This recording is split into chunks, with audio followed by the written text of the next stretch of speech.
अगर आपको अपना फ्यूचर पहले से ही पता चल जाए, उसमें छुपी खुशियां और उसमें छिपा दर्द, सब कुछ जानने के बाद भी क्या आप वही जिंदगी जीना चाहेंगे? क्या आप उस रास्ते को, जिसे आप चाहे तो बदल भी सकते हैं, उस पर फिर भी चलने की हिम्मत कर सकते हैं? आपका डियर लिसनर्स, हमारे चैनल पर स्वागत है, जहां कहानियां सिर्फ सुनी नहीं जाती, महसूस की जाती हैं। आज हम बात कर रहे हैं डेनिस विलनर्व की बेहतरीन साइंस फिक्शन फिल्म अराइवल की। ये सिर्फ एलियंस के आने की कहानी नहीं है। ये कहानी है कम्युनिकेशन की ताकत की, समय की पहेली की।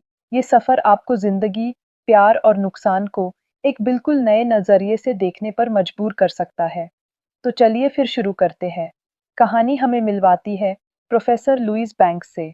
लुईस एक जानी मानी लिंग्विस्ट हैं। लिंग्विस्ट मीन्स वो भाषाओं की बनावट, उनके मतलब, उनके इतिहास को समझती हैं। उनकी जिंदगी शांत है। हम उनकी जिंदगी की कुछ झलकियां देखते हैं। उनकी एक बेटी है, हैना, जिसे वो बहुत प्यार करती हैं। हम उनके साथ बिताए खूबसूरत पल देखते हैं और फिर उस बेटी को एक जानलेवा बीमारी में खो देने का असहनीय दर्द भी। ये दर्द लुईस की आंखों में, उनकी खामोशी में बसा हुआ लगता है। लेकिन ये यादें धुंधली हैं, जैसे किसी सपने से निकली हों। क्या ये वाकई अतीत है या कुछ और? एक दिन लुईस की ये शांत दुनिया हमेशा के लिए बदल जाती है। दुनिया भर में 12 जगहों पर आसमान से विशाल, अंडे के आकार के रहस्यमयी एलियन शिप्स आकर हवा में ठहर जाते हैं। कोई नहीं जानता ये कौन है, कहाँ से आए हैं और क्यों आए हैं। डर का माहौल पूरी दुनिया में फैल जाता है। हर देश अपने तरीके से उनसे संपर्क करने की कोशिश कर रहा है। तभी यूएस आर्मी के कर्नल वेबर लुईस के पास आते हैं। उन्हें लुईस की जरूरत है। वो चाहते हैं कि लुईस उन एलियंस की भाषा को समझे, उनसे बात करे और सबसे जरूरी सवाल पूछे, तुम यहाँ क्यों आए हो? कर्नल वेबर पहले भी लुईस की मदद ले चुके हैं। वो उनकी काबिलियत जानते हैं। वो लुईस को एलियंस की आवाज की एक रिकॉर्डिंग सुनाते हैं। कुछ अजीब, गहरी, गूंजती हुई आवाजें जो इंसानी भाषा से बिल्कुल अलग हैं। लुईस कहती हैं कि सिर्फ आवाज सुनकर इस भाषा को समझना नामुमकिन है। अगर वो वाकई मदद चाहते हैं, तो उसे सीधे उन एलियंस से मिलना होगा, उनसे आमने सामने बात करनी होगी। कर्नल वेबर हिचकिचाते हैं। ये खतरनाक हो सकता है, लेकिन उनके पास कोई और चारा नहीं है। लुईस को मोंटाना ले जाया जाता है, जहां उन 12 एलियन शिप्स में से एक हवा में लटका हुआ है। वहां उनकी मुलाकात होती है इयन डॉनली से, जो एक थियोरेटिकल फिजिसिस्ट हैं।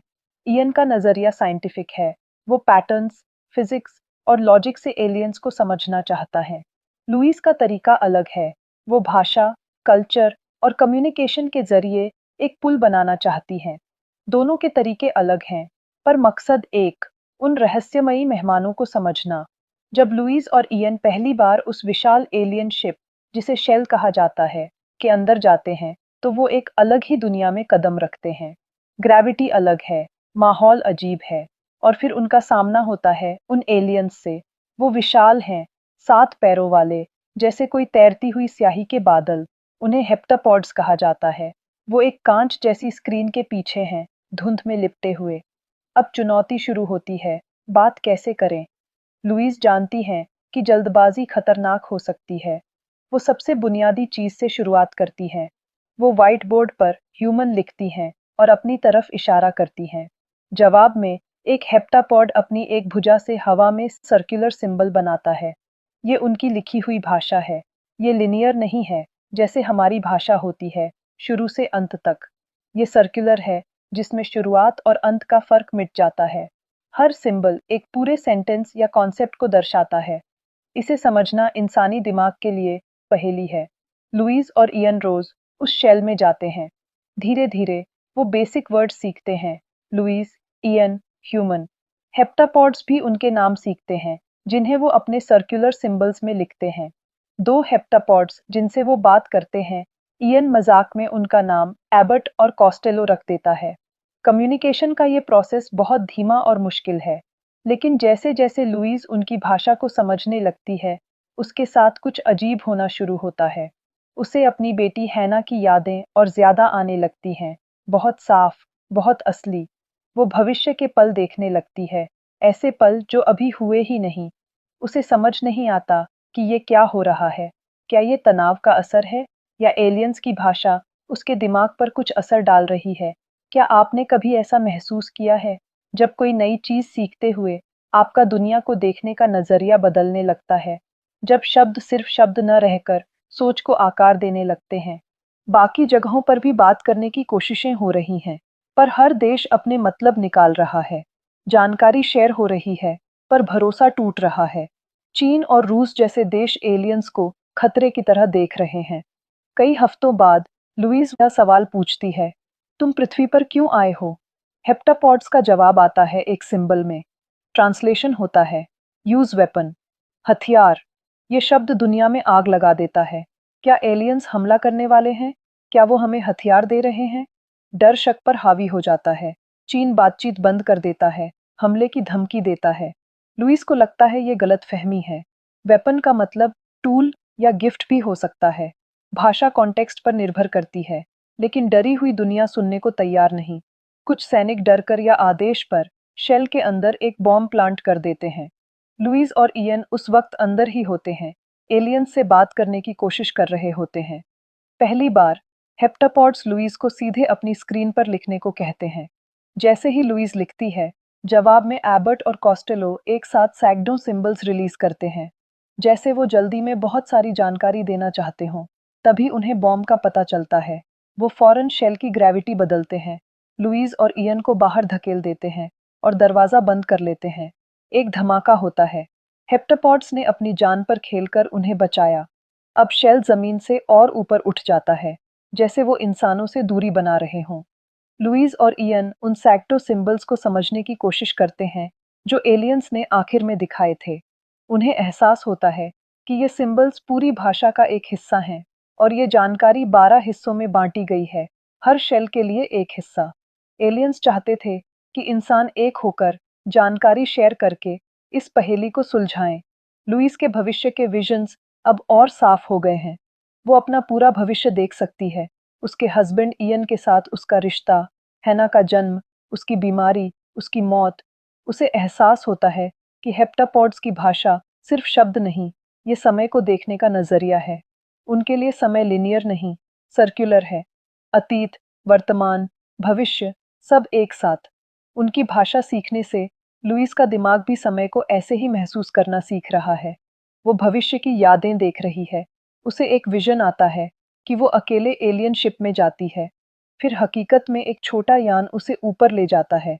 वो एबर्ट और कॉस्टेलो के पास पहुंचती है। कॉस्टेलो मर रहा है। एबर्ट बताता है कि वो यहाँ एक तोहफा देने आए हैं, उनकी भाषा। ये तोहफा इंसान की सोच को बदलेगा, उन्हें समय को हमारी तरह महसूस करने की शक्ति देगा। लेकिन क्यों? क्योंकि 3000 साल बाद उन्हें इंसानों की मदद चाहिए होगी। उन्होंने अपना भविष्य देखा है। वो आज का तोहफा देकर भविष्य का रास्ता बना रहे हैं। वो वेपन असल में गिफ्ट था, जो समय की समझ का तोहफा है। लुईस को सब समझ आ गया है। उसे ये भी दिख रहा है कि चीन के जनरल शांग कुछ ही देर में हमला करने वाले हैं। उसे ये रोकना होगा। उसे एक और भविष्य की याद आती है, 18 महीने बाद की एक पार्टी। वहां जनरल शांग उसे मिलते हैं, शुक्रिया कहते हैं, अपना प्राइवेट फोन दिखाते हैं और बताते हैं कि उसने उन्हें फोन करके उनकी डेड वाइफ के आखिरी शब्द कहे थे, जिसने उन्हें हमला रोकने पर मजबूर किया। प्रेजेंट में लुईस उस भविष्य की याद का इस्तेमाल करती है। वो कर्नल वेबर के ऑफिस से सैटेलाइट फोन लेती है। उसे जनरल शांग को कॉल करती है। वो उसे रोकने की कोशिश करते हैं, पर लुईस फोन पर जनरल शांग से उनकी पत्नी के वही आखिरी शब्द कहती है, जो कुछ ऐसे होते हैं, युद्ध से कोई विजेता नहीं बनता, बल्कि युद्ध से विडोज बनती है। जनरल शांग चौंक जाते हैं। वो हमले का आदेश रद्द कर देते हैं। चीन पीछे हटता है। दुनिया थम जाती है। युद्ध टल जाता है। हेप्टापॉड्स का काम पूरा हुआ। तोहफा दिया जा चुका है। और फिर वो 12 एलियन शिप्स चुपचाप आसमान में गुम हो जाते हैं। दुनिया शांत है। लुईस अब समय को अलग तरह से देखती है। वो हेप्टापॉड भाषा पर किताब लिखती है। वो अपने भविष्य को जानती है। उसे पता है, इयन के साथ खूबसूरत पल आएंगे, हैना उसकी जिंदगी में रोशनी लाएगी, और फिर दिल टूटने का दर्द भी आएगा। फिल्म के अंत में इयन उसके पास आता है, शायद अपने दिल की बात कहने। लुईस उसके चेहरे पर आने वाले कल की खुशियां और परसों का दर्द दोनों देख सकती है। वो जानती है इस रास्ते पर क्या है। अगर आपको पता हो कि किसी रास्ते पर खुशी के साथ गहरा दर्द भी जुड़ा है, तो क्या आप फिर भी उस रास्ते को चुनेंगे? आप होते तो क्या करते? लुईस अपना फैसला करती है। वो इयन का हाथ थाम लेती है। वो जिंदगी को चुनती है, पूरी जिंदगी को, उसकी हर धूप, हर छांव के साथ, क्योंकि शायद जिंदगी का मतलब सिर्फ खुशियां बटोरना नहीं, बल्कि हर अनुभव को पूरी शिद्दत से जीना है, चाहे उसमें आंसू ही क्यों न शामिल हों। और यही ये मूवी खत्म हो जाती है। अराइवल मूवी कम्युनिकेशन की अहमियत बताती है, दिखाती है कि कैसे डर हमें बांटता है। ये समय पर, यादों पर और हमारे डिसीजंस पर एक गहरा सवाल है। ये हमें पूछती है कि क्या हम जिंदगी के दर्द को स्वीकार कर सकते हैं? लुईस का जवाब हाँ है। और शायद यही इंसान होने का सबसे खूबसूरत और मुश्किल हिस्सा है। इस फिल्म ने आपके मन में क्या विचार जगाए? क्या आप लुईस के फैसले से सहमत हैं? नीचे कमेंट्स में बताएं। अगर आपको यह मूवी अच्छी लगी, तो वीडियो को लाइक करें, शेयर करें और हमारे चैनल को ऐसी और वीडियोस देखने के लिए याद से सब्सक्राइब ज़रूर कर लें। फिर मिलते हैं नेक्स्ट वीडियो में। तब तक के लिए goodbye my dear listeners.